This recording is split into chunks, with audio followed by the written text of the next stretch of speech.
Mesdames, Messieurs, bonjour et bienvenue à tous. Les titres du journal. L'ulcère de Buruli, une maladie peu connue du public, c'est une infection cutanée sévère, mais qui peut être soignée.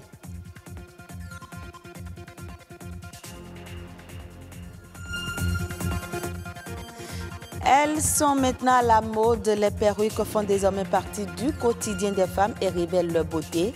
Pratique et réaliste, il y en a de toutes sortes sur le marché.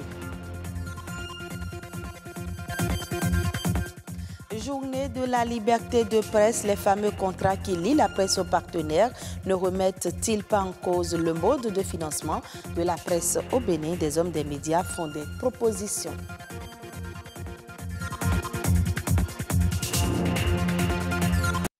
L'ulcère de Buruli est la troisième maladie mycobactérienne chez l'homme après la lèpre et la tuberculose.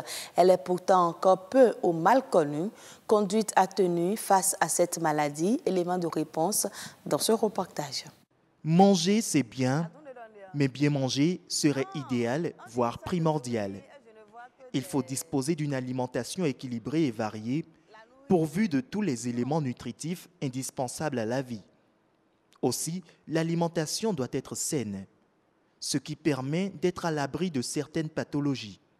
L'alimentation est le premier médicament. S'il n'y a pas une alimentation saine, j'ai bien dit saine et équilibrée, c'est-à-dire qu'il n'y a pas l'hygiène autour de ce que nous mangeons là, il y aura toujours l'envahissement des anticorps et la maladie peut se rédiviser. Quand je dis une alimentation saine, il faut l'hygiène premièrement, à partir de la matière première jusqu'au produit fini que l'agent doit consommer.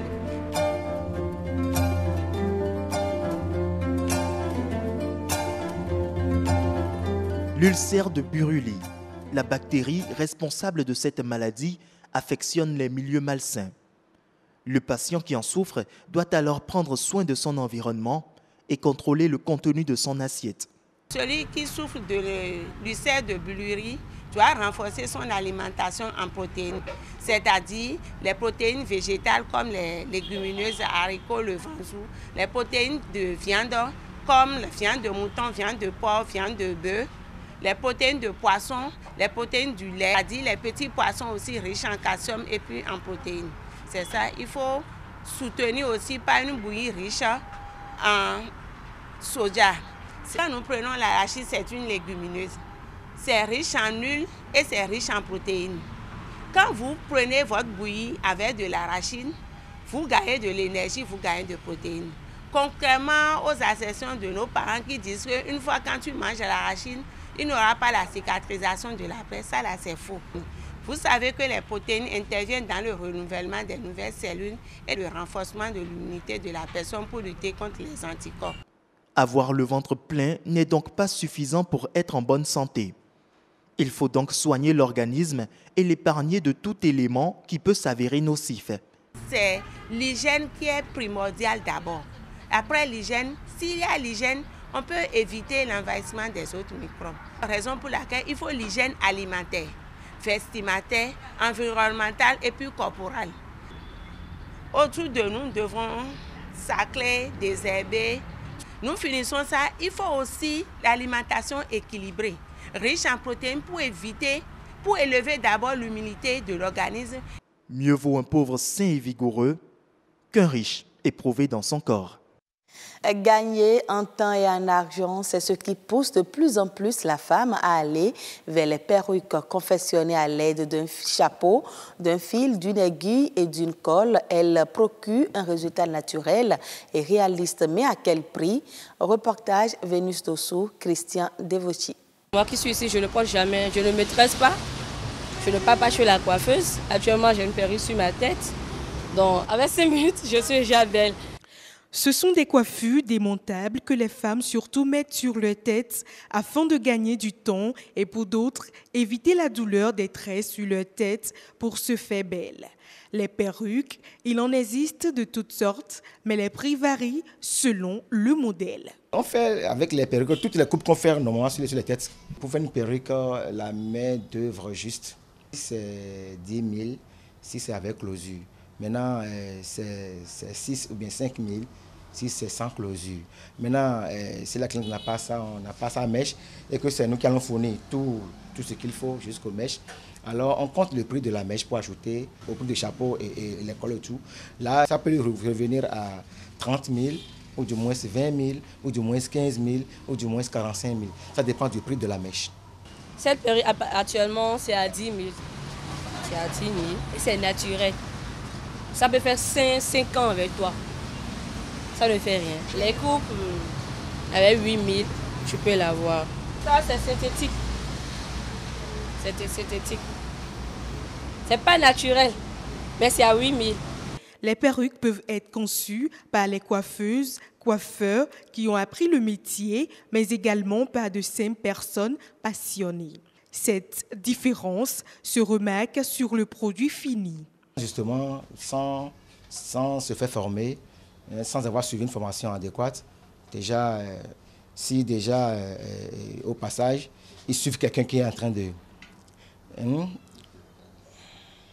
Si déjà au passage, ils suivent quelqu'un qui est en train de faire une perruque, déjà au passage, ils retiennent quelques notions et déjà ils se débrouillent sur le marché et c'est eux qui font ça.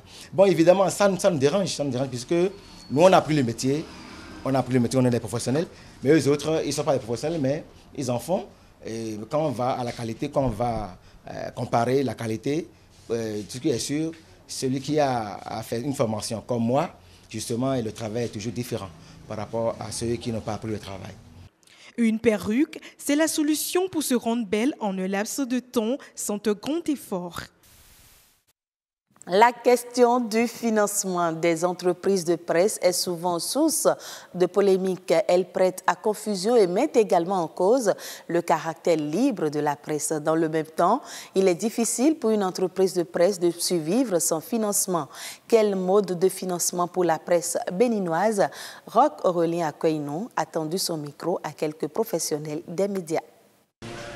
Aujourd'hui, la structure de financement des organes de presse n'est pas bonne, n'est pas saine et ça influence dangereusement l'indépendance des médias. C'est presque impossible dans le monde entier pour qu'un organe de presse s'en passe du financement de l'État.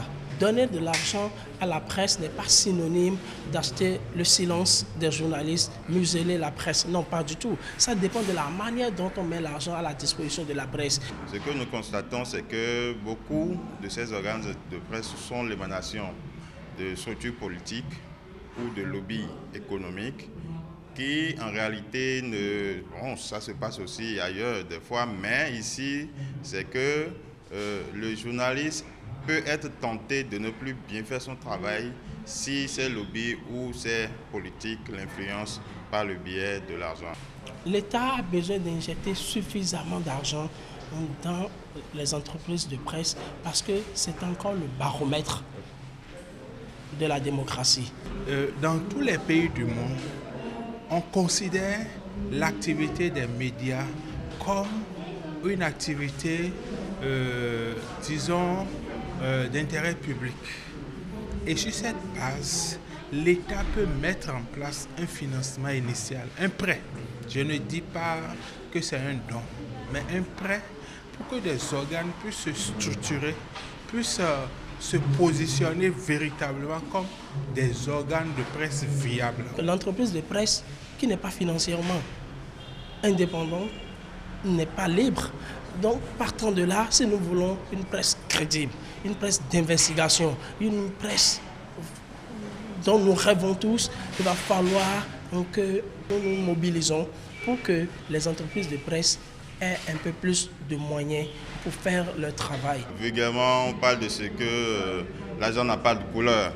Tant que l'argent vient pour résoudre les problèmes de l'entreprise, les patrons de presse sont bien obligés de les prendre, si tant est que c'est de la communication, parce que le journaliste ou l'organe de presse aussi peut faire de la communication afin de vendre ses services pour engranger des ressources.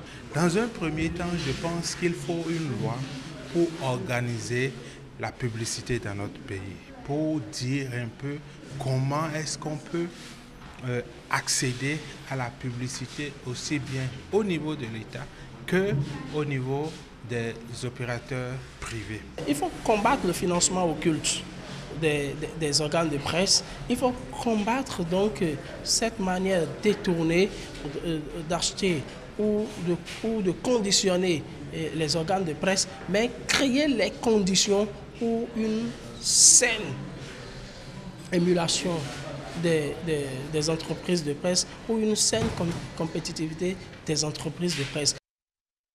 La directrice générale du Fonds monétaire international, Christine Lagarde, soutient les réformes économiques en Argentine. Elle souhaite à cet effet arriver rapidement à un accord de prêt sur un programme de soutien du FMI. Ce type de prêt permet au fonds de répondre rapidement aux besoins de financements extérieurs des pays et d'accompagner les politiques destinées à sortir des situations de crise, mais surtout à rétablir une croissance durable. Le prêt peut durer jusqu'à 3 ans maximum, mais il couvre le plus souvent une période de 1 à 2 ans. Il doit être remboursé dans les 3 à 5 ans suivant le déboursement. De nouvelles fissures ont fait leur apparition suite à l'éruption du volcan Kilauea. Le volcan est le plus actif d'Hawaï, au sommet duquel le niveau du lac de lave continue de baisser selon les autorités qui mettent toujours en garde contre les émissions de gaz. Reportage.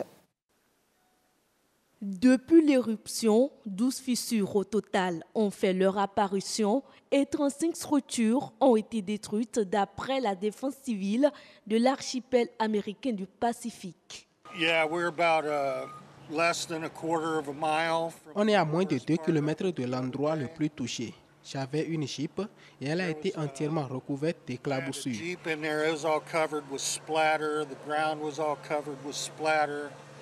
On a dû rouler au milieu de fissures grandes comme ça, mais il y avait de la fumée et des gaz nocifs sont entrés dans le camion quand on est passé.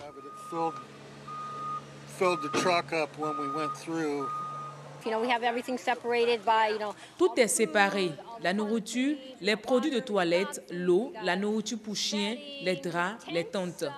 On sert le petit déjeuner, le déjeuner et le dîner pour les bénévoles et ceux qui viennent ici. On a un grand choix d'habits organisés par taille, des chaussures, tout.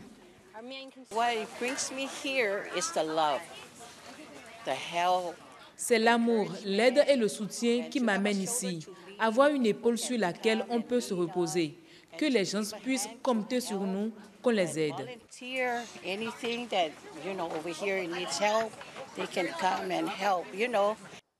La défense civile autorise les habitants de Leilani Estate à visiter leurs propriétés de 7h à 18h locales, mais ils doivent cependant être prêts à évacuer les lieux à tout moment. Et ce sera tout pour ce journal. Mesdames, Messieurs, merci à vous de nous avoir suivis.